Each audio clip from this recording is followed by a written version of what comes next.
coming in as we're talking here.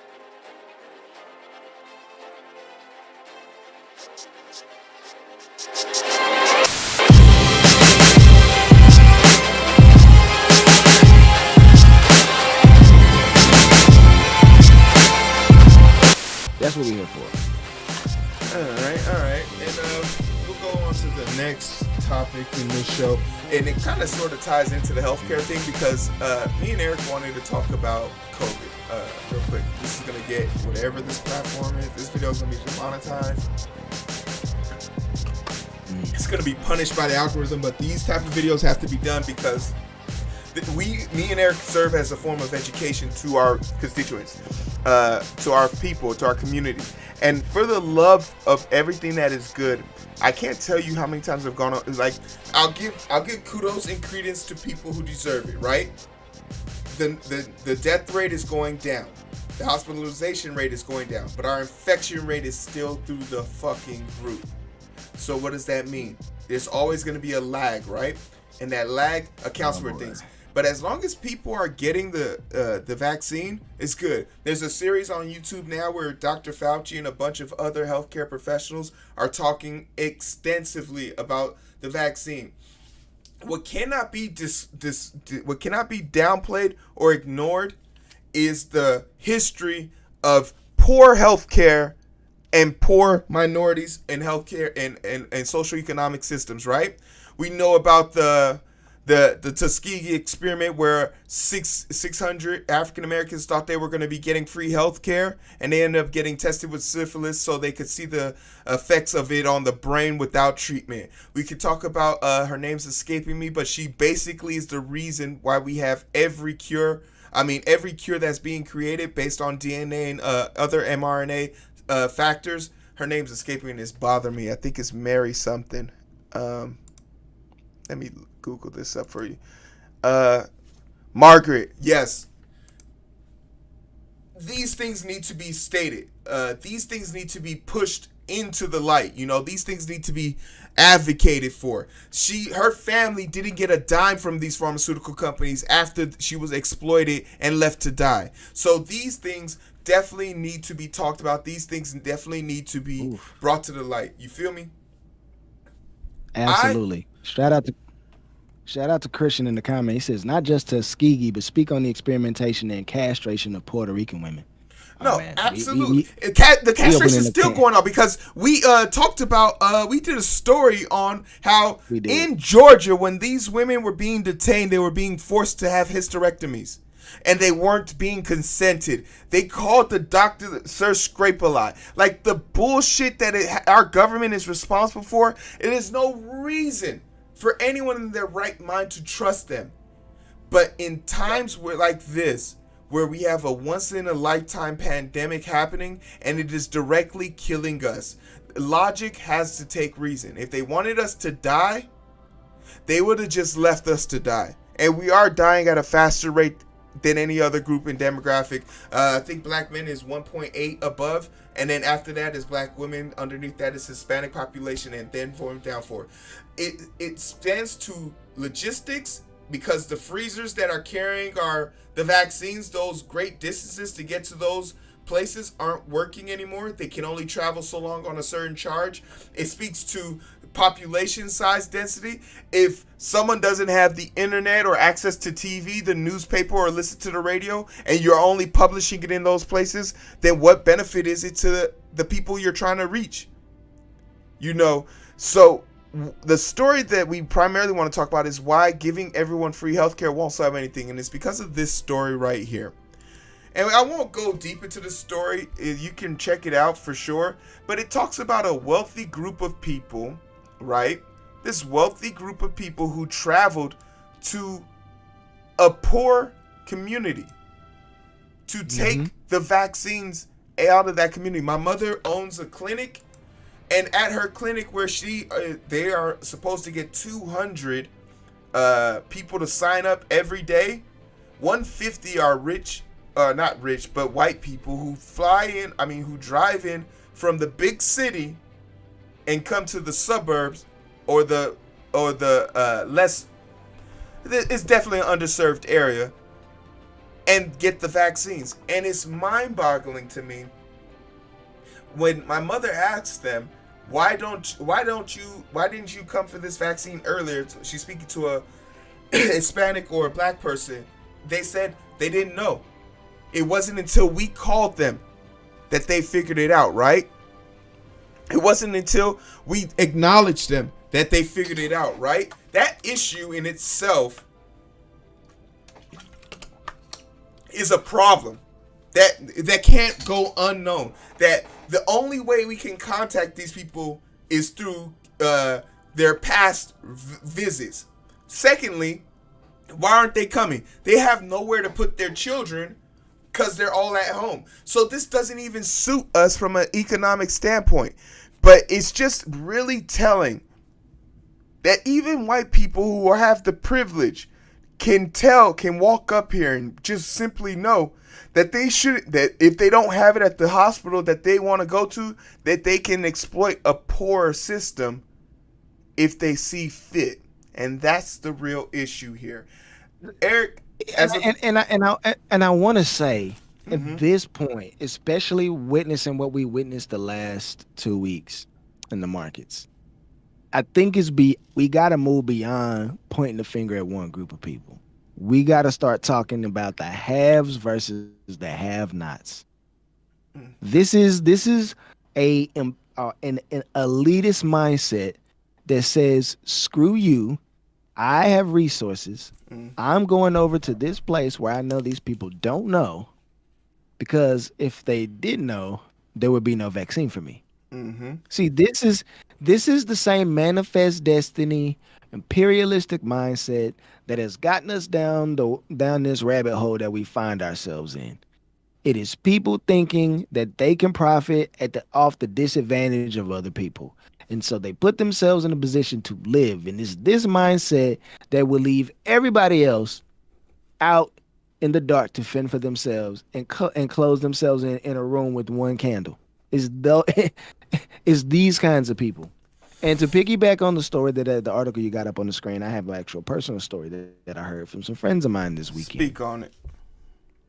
Friend of mine confirms this story, unbeknownst. I don't think this article was out yet, but in Oklahoma, in a major city, go to the fairgrounds where it's supposed to be set up for black and brown people to get vaccinated, and they skipped the line. You know why they skipped the line? Because the people that were supposed to show up didn't know that there were free vaccines available. So in ignorance and nobody making sure that these people knew that these vaccines were available for free, these people who did know skipped the line and went and got a shot. And if somebody shows up to get a shot, I'm not turning them away. I need to get as many people vaccinated as possible. Because we also know what a medical professional is going to do. And also the viability of these vaccines, their half-life are extremely short, and they need to be kept in extreme conditions. And once they are mixed, they have to go within an hour. So you can understand why it's so important to get these vaccines out as soon as possible. But it doesn't excuse the fact that from a logistics standpoint, the federal government has very little to do with this. It comes down to a state-to-state situation, you feel me? And that's what really is fucked up about this situation. That our states, and Eric, is it fair to say that along party lines, certain states are more prepared than others? So like New York has a huge amount of infrastructure that they can use to transport this. They have Cali has the Dodger Stadium where they can literally put 100,000 people in at one time, get them all vaccinated and transferred out. But like places so can we hear at Cowboy Stadium? Yeah, but the thing that's really scary is places like Kentucky, Alabama. Like that's scary that these people can't even gain access to it because of the distance they have to travel to go get these vaccines. Like someone has to travel. Hold on. Is it distance to travel, or is it I did not know that this vaccine was? So I think it's a combination of both. For me, and that is free. I think it's a combination of both. I think it's a combination because there's like in the part outside of like 15 miles outside of Alabama. There's a small town like on the border between Alabama and Florida.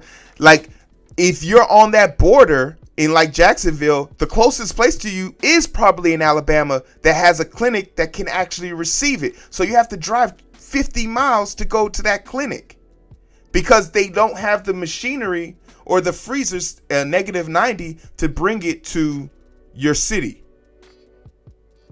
And if you have a kid and you can't travel, that's a real issue. Yeah, and again, so to Christian's point, so shout out to Christian in the chat. And now Alabama, Tennessee, Kentucky are major trucking lanes. There's always a truck or 100 heading in and out of those states. It could be a truck, but can the truck? Yes, because and Christian can confirm this right now because this is his industry. How many refrigerated trucks, freezer trucks, can we have that can get down to -90 Celsius? Very few. Can they get into negative Celsius? I'm gonna venture to say they can because we've seen 40-foot shipping containers that are -20, -30 Celsius. I know these things exist. I've been in them before. I know that they're real. So again, a professional in the comment, I'm pretty sure that what we're talking about, he can confirm that one way or another. Maybe I'm wrong. Maybe you're wrong. Maybe we're both wrong. I don't know. But I venture to say that this is a possibility. See, I think this has more to do if the government was really making the effort to get vaccines to certain groups of people first, because these people are the most effective, then they had plenty of time to set things up, set up the infrastructure to make that happen. Now, what I'm saying is contingent upon a previous administration and their ideology about the virus and all that kind of stuff. But I think that's neither here nor there at this point. What we need to do now, we need canvassers. We need people knocking on doors. We need stuff set up in local, densely populated areas that for the people who are mostly affected by this. But ultimately, it's funny because the people who need it most usually end up getting it last because we don't have proper systems and processes in place to make sure that happens. And so definitely. Shame on the government. Am I upset with them? Part of me wants to be, but I really can't. You know why? Because they were able to go in and get the vaccine. Mm-hmm. They went. At least they did the noble thing to go and get vaccinated. It's more than I've done. I haven't gotten vaccinated yet. I've been waiting on seeing how people react. I'm just being perfectly honest with you. Give you a complete update. I've had it now for 3 weeks, and I'm still alive. No zombie features. I do find that when I touch a wall, I am a little bit more sticky to that wall. But no, I am not sticky to the wall. Christian actually answers our question for us in the comment section. I was right. I was mostly right, but he can't get to it. But as it stands now, the ones that he's come in contact, they can't reach the temperatures required for carrying.